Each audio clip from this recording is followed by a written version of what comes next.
Hey, hi! Welcome to Someone Else's Movie, the original podcast where an actor, writer, director, or nebulous industry figure gives a little love to a movie they didn't make. I'm Norm Wilner, senior film writer for Now Magazine, and this is the other thing I do. My guest this week is Alyson Richards, a Toronto filmmaker whose credits include writing The Sublet and producing Pat Mill's first two features, Guidance and Don't Talk to Irene. She reunites with Pat for her latest project, The Retreat, which she wrote and produced, and which stars Tommy Ember Peary and Sarah Allen as a couple who go to cottage country to help friends plan their wedding, only to find themselves running for their lives from a cabal of vicious murderers. It's a queer twist on a classic survival horror premise, and it works really well. It's available on VOD right now pretty much everywhere. Alyson picked The Goonies, Richard Donner's beloved 1985 adventure comedy about a bunch of small-town kids and a family of crooks all chasing after a legendary pirate treasure. Written by Chris Columbus from a story by Steven Spielberg himself, packed with gifted character actors and really energetic kids, it's basically a perpetual motion machine ricocheting from one set piece to the next like a sugar-coated Super Bowl. It's wild, it's chaotic, and it is absolutely beloved by people who watched it at just the right age. So let's plunge in. This is Someone Else's Movie. Yeah, so I was thinking about what movie to pick, and I had a horror movie picked out. And then over the weekend, I was watching, we were trying to find a movie to watch with my kids. So I've got a 6-year-old and a 9-year-old. And we were trying to find a movie to watch, and we picked The Goonies, which is a family favorite and one of my old-time favorites. And I was watching it, and I was like, God, this movie's so fascinating, because I feel like it stands the test of time. It's also, it's a general audience family kid movie that opens with somebody, a shot of a guy who has hung himself in prison, and them escaping from jail.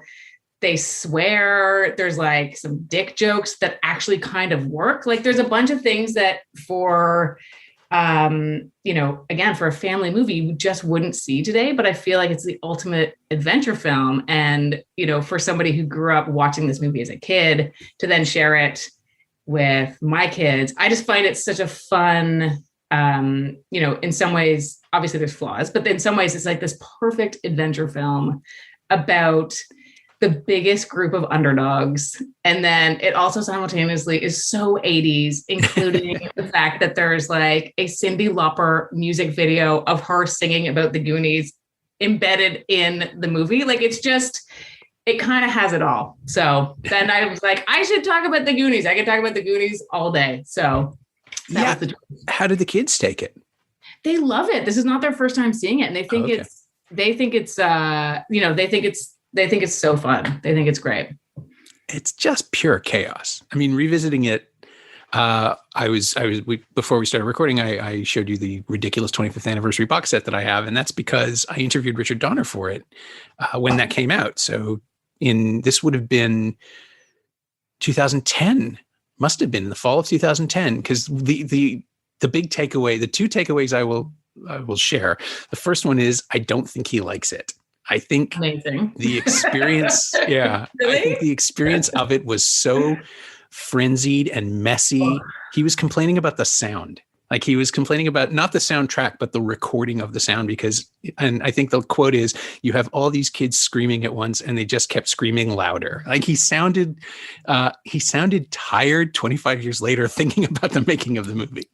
That is fascinating. I love that because you know what? My 9-year-old was like, I wish they would slow down. They're talking so fast. I wish they would slow down. And you could almost feel the excitement of that group of, kid performers just going for it. And they all, seem like very big personalities. So I can imagine it would just be chaotic.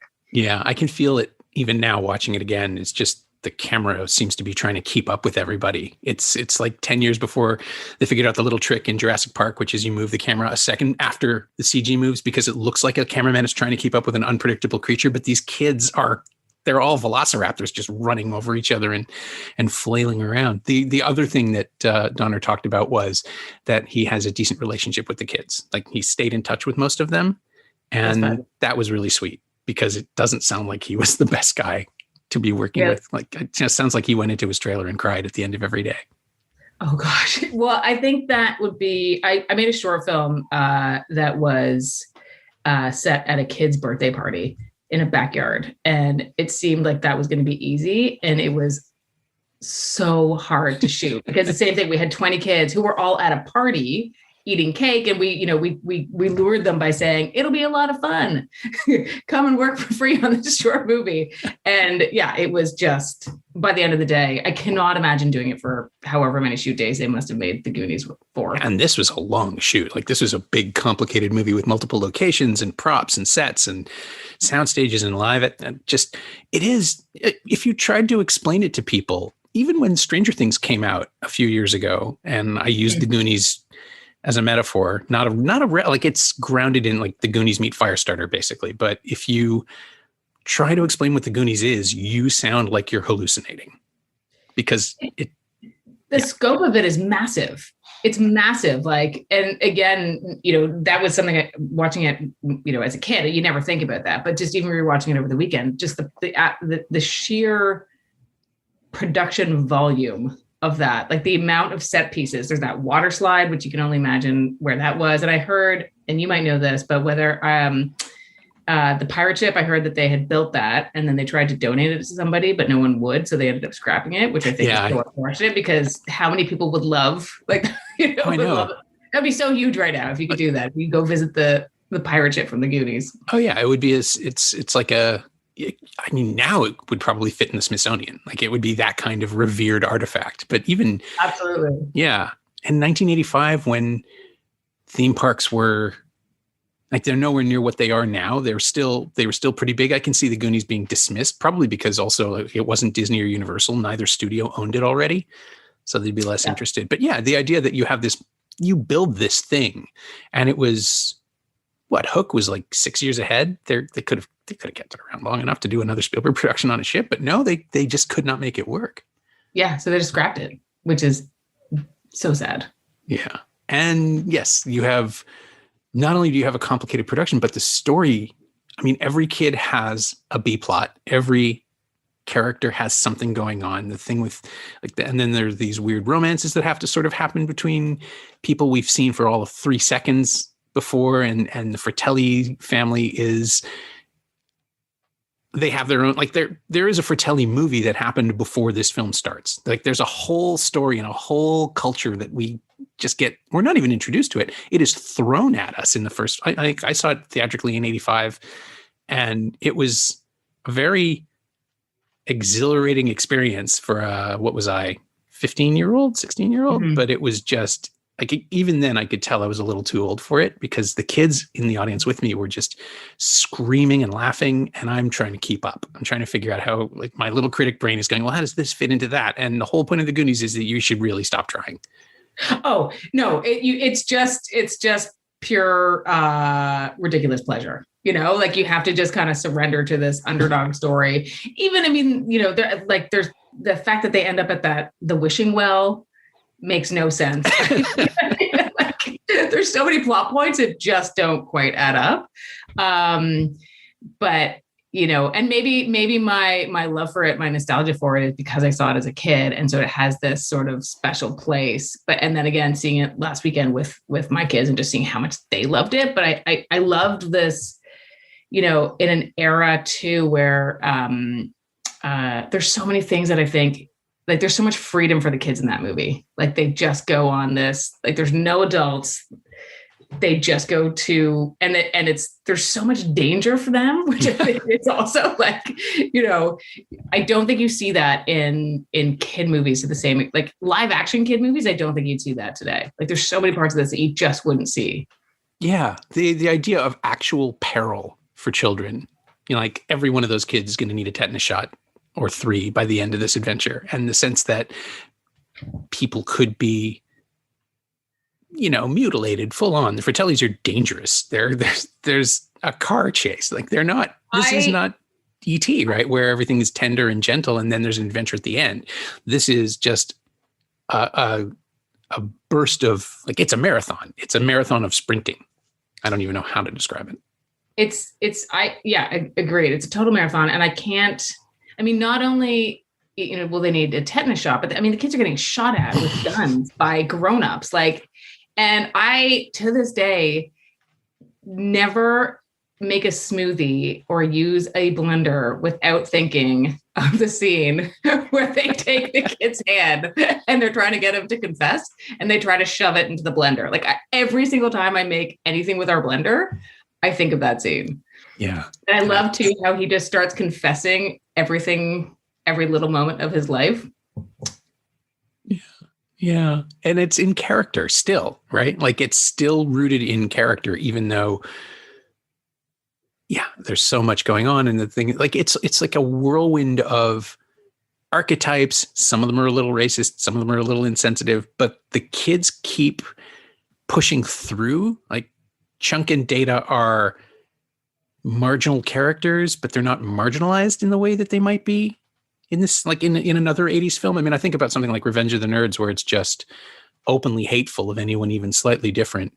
And the Goonies is about the differences, right? Like it's actually, there's goodwill going through it, even though like the kids are, the relationship these kids are forging is being forged in the most horrific conditions, and they're going to have nightmares about it and require a great deal of therapy. But it is about finding a family. It is about bonding with people because of the differences and not because of the similarities.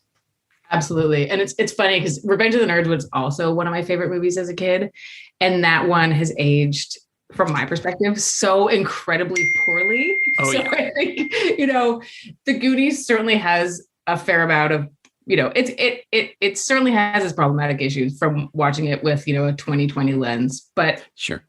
Revenge of the Nerds, that's a whole other, there's like 17 essays that can and should be written about the problems with Revenge of the Nerds. Oh yeah. It's, I mean, I'm just thinking of it as a contemporaneous example, although they are completely different audiences too, right? Like Revenge of the Nerds was rated R and was absolutely not for small children. Yeah. But it was that, it is that idea of like, the nerds are the underdogs, the Goonies are the Goonie underdogs. So it's funny that they've just aged in a very different way. But yeah, the R comedy probably is a big factor. Yeah. And the kindness too. Like, I think the Goonies is generally pretty, it's not like I was going to say non-judgmental, but that's not true. The Fratellis are bad people. And we know that because they're comic book villains who do horrible comic book things. And also they beat up their poor deformed sibling, which is who becomes one of the other underdogs who celebrated, Yeah, but that's it, right? Like Sloth is an adult, and there's some weird.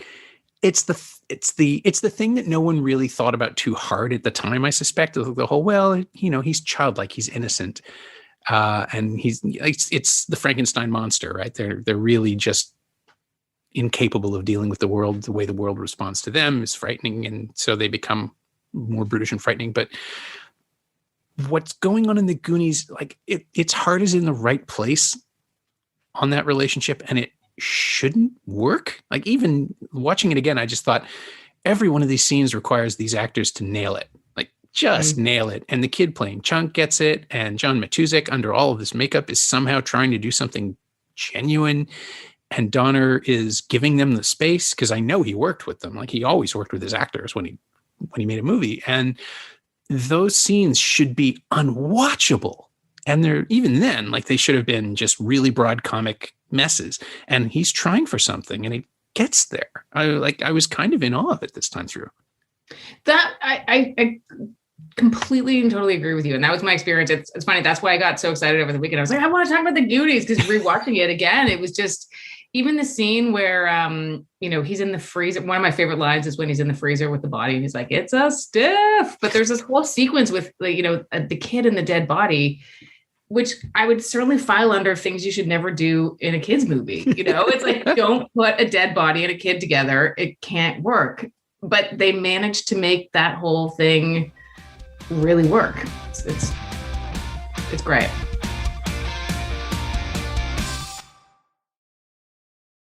I'm sorry, I'm just racing through the cast list to make sure I don't leave anybody out, but I had completely forgotten to mention Martha Plimpton, who is, again, a grounding force in this thing, because every adventure needs, this is going to sound like a stretch, but bear with me, every Star Wars needs Han Solo. Like the ones that don't have a character who stands in the background commenting on how ridiculous all of this is and how dumb and people are going to get killed, the ones without them are the prequels, and they're terrible. The the movies that have Harrison Ford or Oscar Isaac to just poke holes in things before the audience can do it are the ones that I relate to. And I think the ones with the strongest narratives. And Plimpton is so good at this cynical, exhausted, world-weary teenager that, everybody knows one of them. And 5 years later, it probably would have been Winona Ryder. And 10 years after that, it would have been, I don't know, Lindsay Lohan in Mean Girls or something like that, where the audience surrogate is the least likely character. And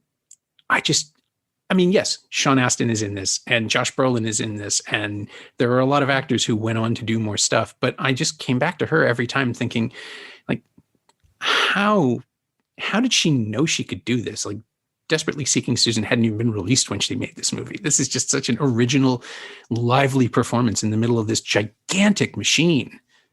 Yeah, her performance is so great. I mean, I feel like Pat Mills always talks about his favorite line from the Goonies being her line where she says, "I feel like I'm babysitting, but I'm not getting paid." Yeah, which is so great.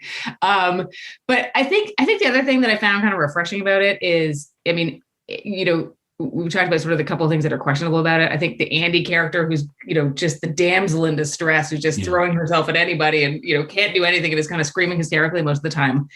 I love that there's the Martha Plimpton to counter that character, because I feel like, especially, like she's there as a fully formed character. And I found that it was so refreshing to see that, and she's just so funny. Like, her deadpan delivery of stuff is just so funny. And the way that her and Mouth just battle it out all the time, the rivalry between the two of them, just adds so much comedic flavor. And again, can you imagine being on set for the different takes of those two going at it, like yelling at each other? It would be chaos. I imagine just a nightmare, just an organizational nightmare too. Yeah. And that's what I mean. When I keep saying how chaotic it is, it's just like, how do you even cut this? I wish we'd gone into that. We didn't have time with Donner. I would have loved to know how long it took to put this thing together, how many alternates there are, how many different, masters there must be for these things. Cause you couldn't shoot these things easily. No. And yeah, I mean, I would love to know. I mean, I sort of dug in a little bit and, in thinking of, trying to dig a little bit deeper, but even just how many shooting days they had, like how long would they have been all together? As, there's some great photos just on the IMDb if you scroll through, and there's a bunch of them with a woman who I'm assuming must be the tutor, because it looks like they're in a classroom, and thinking they would have had a school for these kids. Like, they would have had, because it must have shot for months. What were California labor restrictions for children? Was it 4 hours a day at the time? Yeah. So even just that, and how you would balance it, like the shooting schedule would be so complicated. Yeah. So I think it would have been an interesting one. And a logistical nightmare that only someone like Steven Spielberg could even get made at the time, I think, because the kid wave hadn't really kicked off. Teens and Adventure was the big thing in 84, 85, 86, but this would have been put into production in like 1983 before Gremlins or when Gremlins was still shooting. And it's such again, how do you even describe it to people? I can't picture the pitch meetings without thinking only like Spielberg in the background going, "Nah, we'll just make it. You don't, Chris Columbus can do whatever he wants. We're in this window. Let's just let it happen." Yeah. And what do you know what the budget was as like relative to other projects at the time? Like, it's because it seems like it's a big budget movie. Like, there's a lot going on. I always get these wrong when I guess at them, so I'm just going to look it up. I'm going to cheat and just look it up. I think of the line items for just the production design elements alone, like just building those sets. Well, the octopus, right? Which we don't even see. Yeah. But the legendary deleted scene with the octopus, which still somehow gets referenced in the movie and no one blinks, which I love. Just the fact that somebody says, "Oh, the octopus was the worst part." It's like, it's so true. It's so true. Yeah. And it's great. And I don't know if you've ever seen the deleted scene, but I just can't understand how it would even work. I even can see why they would have cut it. No, there's a reason it didn't make it into the final film. Yeah, it's just at a certain point you're just overstuffing the cake, right? There's a lot going on already.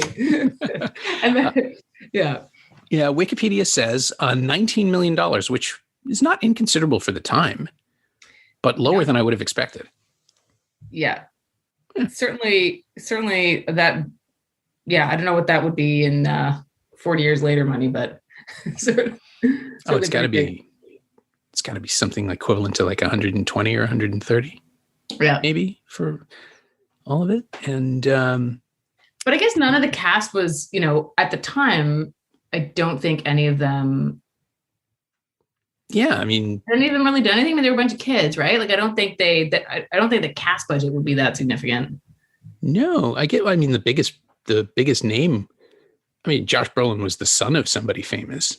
Cary Green wouldn't have been. I mean, Ke Huy Quan was probably the biggest. Yeah, because he'd already done Indiana Jones. Yeah, the year before.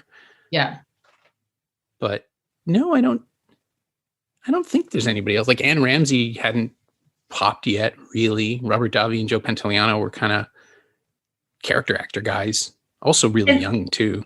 Yeah, no, I don't know. That's the other thing I noticed from watching it now, just how young everybody looks. But I think that also is sort of symbolic of the underdog nature of that movie, for me at least, that it's, because they're all sorts of, it's kind of a bit of a ragtag cast, right? Like it's like the Fratellis, they're just great. Yeah. It's, and Sean Astin was also the son of somebody famous. I totally forgot about that. His parents are Patty Duke and Joan Astin. I didn't know that. Yeah. And he and Brolin together, like that's just some weird casting. It felt like an in-joke at the time. Yeah. But they're great. They're great together. There's that lovely scene on the porch. There's another one of the moments that kind of sticks out is when the bad rich guys come to make them foreclose on the house and they leave and they're sad about leaving the Goonducks, and then Sean Astin is sad, and then Josh Brolin comes out and just basically gives him a hug and then drags him. Do you know that scene? Yeah. I always wonder if that was scripted or if that was just something that they did in the moment, because it just felt so naturally odd. Yeah. And that's exactly why I think the film stands out, because it's the kind of thing that there were little moments of eccentricity that are peppered throughout it that feel real, even when everything else is completely outsized and ridiculous. Just something about the tactile nature of Data's gizmos and all those weird things feels like, a child did that. It doesn't feel like a production team came up with the device. It feels like a kid slapped it together. And there's a messiness to the storytelling that also matches that. Like the film is slick and beautifully lit and it looks expensive, clearly, but it feels like a story being told by children. Maybe that's why kids love it so much, because it is just, and then this happened, and then this happened, and then this happened, and then this happened. And the octopus was the scariest part. Like you just, by the end of it, you get to the point where, if the kids are telling this, like this is the only thing missing is a framing device where the kids narrate the story to an authority figure who doesn't believe a word of it. Which you have, oddly, with the blender scene, right? That's when Chunk is telling his life story. Yeah.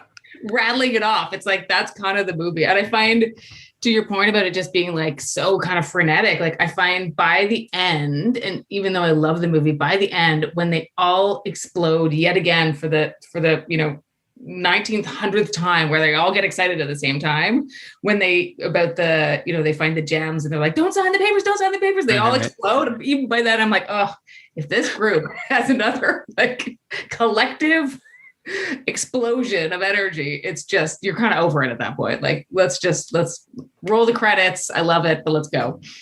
It feels like the closest live action has ever come to a Muppet movie, right? Like that sort of focused character energy that's also just completely insane and spinning like a top all the time. Yeah. And I can think of like Martha Plimpton as a Muppet in the Goonies is perfect. She's Sam the Eagle. Yeah. Standing there with her wing on her head going, I can't believe I'm stuck here. This is happening again. Like a babysitting, but not getting paid. Yeah. It's, you know what it is? It's a Muppet movie, but they're all gonzo. It's true. Yeah, totally. Like a flock of gonzos. A flock of gonzos. Now I want to see that band. Yeah. Oh yeah. It'd be a great band. Sign me up. I wanted to ask too, like everybody who says they're a fan of the Goonies says the same thing. It's like, I'd love to see a sequel. And then they immediately say, but I don't really want to. I mean, where do you stand on this? Is there a world where a Goonies sequel makes sense, or is this just not something the world needs? I definitely don't think it's something the world needs. They sort of did one recently, which I think it's on Netflix, and it actually has Data, the actor who plays Data, is in it. And it's, oh gosh, I should look this up. It's like Oahu Adventure. It's set in Hawaii. Oh, is that what that is?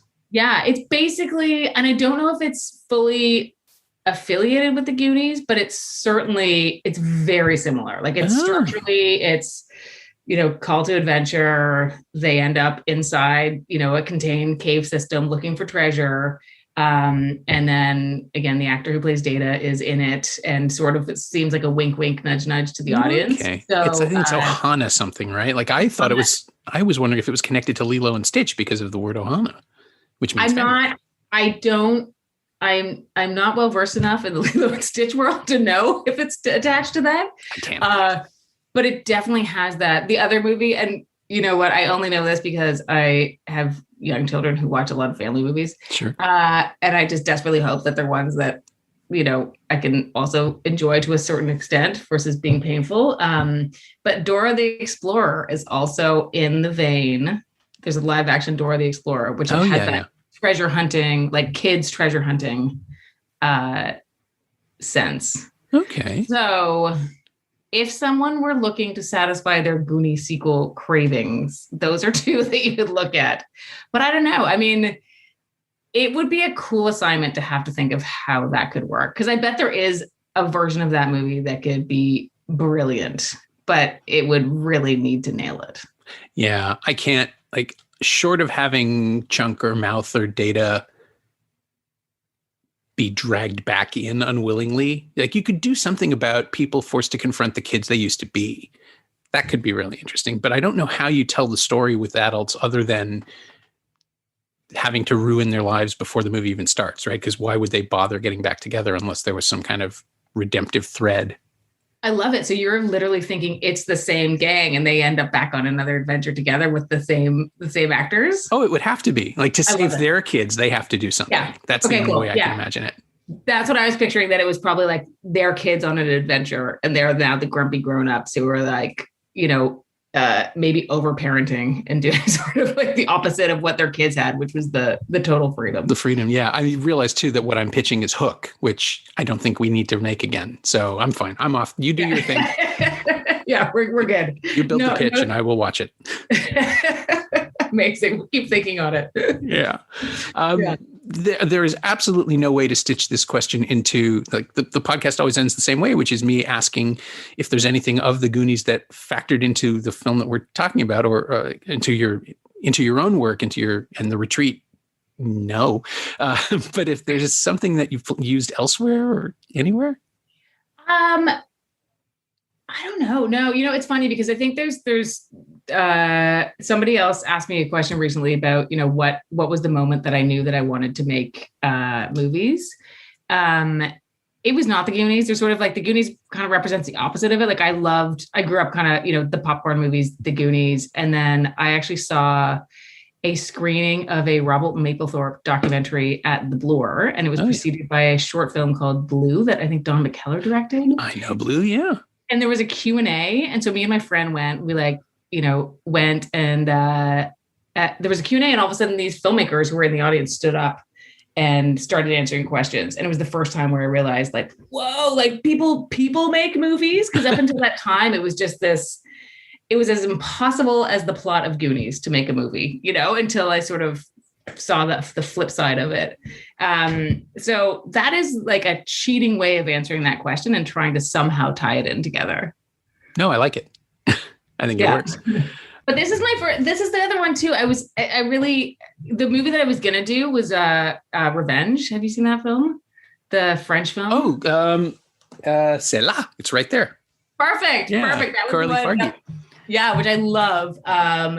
It's funny. I've thought of so many different movies since, it's always hard to pick one. It is. I know. And I've done 300, and this is episode 342, I think. And they just keep coming. I'm amazed that people find stuff. And there's stuff that people haven't picked. Like, I would have thought the Goonies would have turned up years ago.